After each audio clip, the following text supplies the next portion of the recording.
de lo que hasta aquí hemos desarrollado, de lo que hasta aquí hemos planteado, y es ya sumergirnos obviamente en el análisis astrológico concebido desde el punto de vista del mandala, ¿no? De hecho, nuestra carta astrológica es un mandala y por lo tanto entendemos como mandala el círculo, ¿no? O la forma mágica o la forma energética que adquieren las formas. Desde luego entender ese mandala es entender la totalidad del ser humano. Ya hemos abordado muy diversas facetas para aproximarnos a esa totalidad. Lo hemos hecho a través del análisis conceptual del ser humano como energía, como estados de conciencia, como cuerpos, como funciones psicológicas, como personalidad, como alma, como facetas del consciente, del inconsciente. Pero todo esto intentaré llevarlo y lo intentaremos llevar hoy un poco más a la práctica desde el punto de vista astrológico, pero teniendo que considerar aún otros factores de tipo teórico profundo para ir compenetrándonos más con la carta astrológica y por supuesto para ir haciendo una referencia inicial a los símbolos y a las formas que encontramos en astrología. La astrología es fundamentalmente simbólica en su estructura, matemática en su levantamiento y en su base, pero simbólica al momento de leerla, de traducirla, de interpretarla.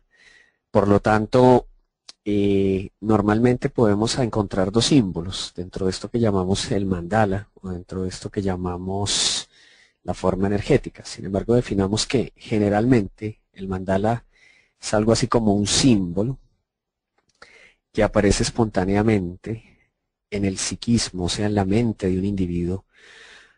Y generalmente esto aparece cuando hay algún contacto entre nuestra conciencia y cuando esa conciencia tiene un contacto con el nivel de la totalidad. O sea, cuando la conciencia común tiene un contacto con el nivel de totalidad superior, de esta manera el inconsciente simboliza, o sea, nuestro inconsciente genera un símbolo, o sea que confiere forma a aquello que nosotros hemos observado. De modo tal que los mandalas son en sí símbolos que surgen o que son producto de la unión entre la conciencia y la totalidad. Cuando se da esa unión entre la conciencia y la totalidad, el inconsciente lo que hace es simbolizar. Y el símbolo lo que se encarga es de representar una verdad o una profundidad. Entonces el símbolo se encarga de referir justamente esa razón. Hay dos símbolos bien interesantes que no son interesantes desde el punto de vista astrológico y es el círculo y la cruz. Dentro del símbolo del círculo pues encontramos lo que es omniabarcante, lo que es infinito, lo que es amorfo, es el cielo. Es un poco la energía que se trasciende.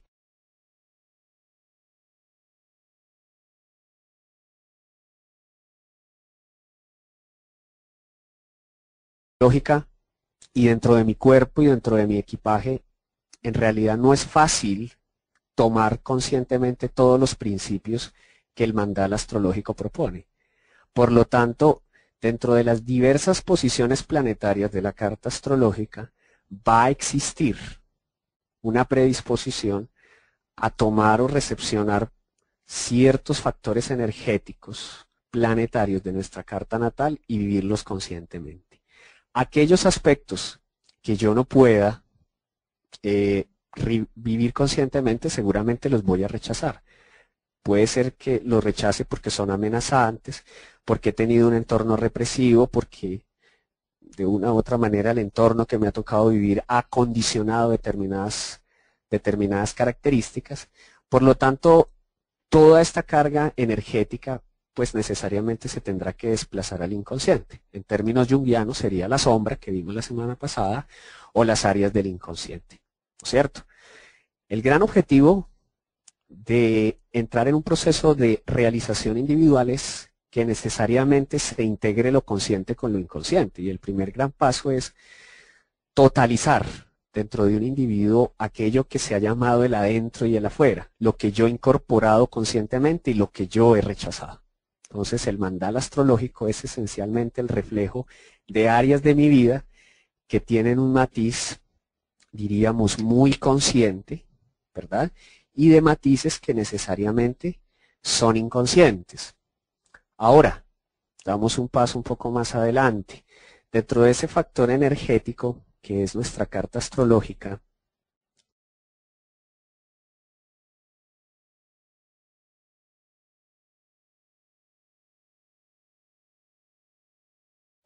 entonces aquí hay una ilustración, que es esta, los tres ejes fundamentales, que sería un poco como la, digamos, escala que uno tiene.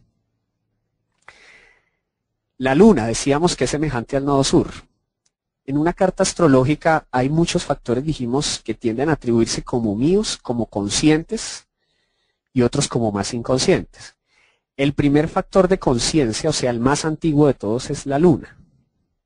Por lo tanto, cuando ustedes observan en una carta astrológica la luna, es porque se refiere a algo que ya se ha construido durante mucho tiempo, que ya hace parte de mí. Por lo tanto, la luna es una mezcla de consciente y de inconsciente, pero generalmente de rasgos de comportamiento muy claros, muy básicos, muy evidentes en un individuo. Cuando ustedes en una carta astrológica observan la posición de la luna, van a observar cosas con las cuales la persona se identifica, en sus hábitos, en sus reacciones, en sus fantasías, en sus manías, en sus tips. Se pudiera entonces entender, de acuerdo a esa caracteriología, que la luna es un factor psíquico, donde interviene una función planetaria. La función propia de la luna fue la que ya se explicó, la función psique y soma, o chandra y soma, es decir, cuerpo y alma, pero es la reunión de un todo. Por lo tanto, es muy común que muchos de los aspectos de la luna en una carta astrológica sean coherentes con la identificación que tiene un individuo consciente de sí mismo. Entonces, cuando ustedes observan conscientemente rasgos del individuo, van a decir, tu luna está en determinados signos o en determinado signo, y la persona seguramente, aparte de que exhibe esos comportamientos, concientiza que es así, se da cuenta que es así y reconoce que esos hábitos existen así. Por lo tanto, la luna es un factor, digamos, de profunda cristalización, con una carga muy marcada de pasado, pero donde muchos factores de su conciencia están anclados. Por lo tanto, es el hábito. Siguiendo un poco más cercano dentro de la escala estaría el Sol, que es lo que representa y lo que dijimos el símbolo de la personalidad de los cuerpos inferiores. Dentro de esta imagen podríamos mencionar que el Sol es un poco la identificación más grande con la cual uno tiende a asumir.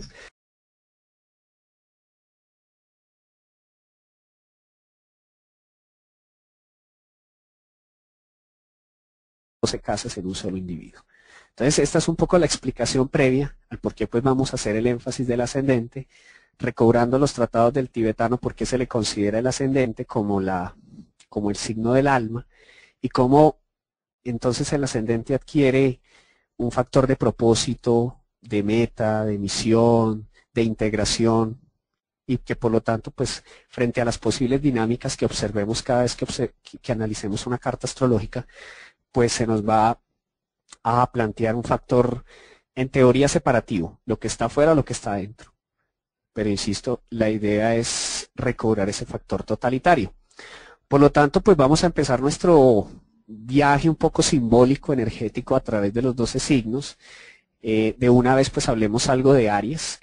Desde la perspectiva tradicional u ortodoxa con su regente tradicional que es Marte, hasta la visión contemporánea, como lo dijimos la semana anterior, recortando nuestra tablita, que pues desde el punto de vista del análisis de una carta esotérica, pues no solo se va a tener en cuenta el regente tradicional, que es Marte, sino el regente de la cruz fija, que pues recordemos es Mercurio.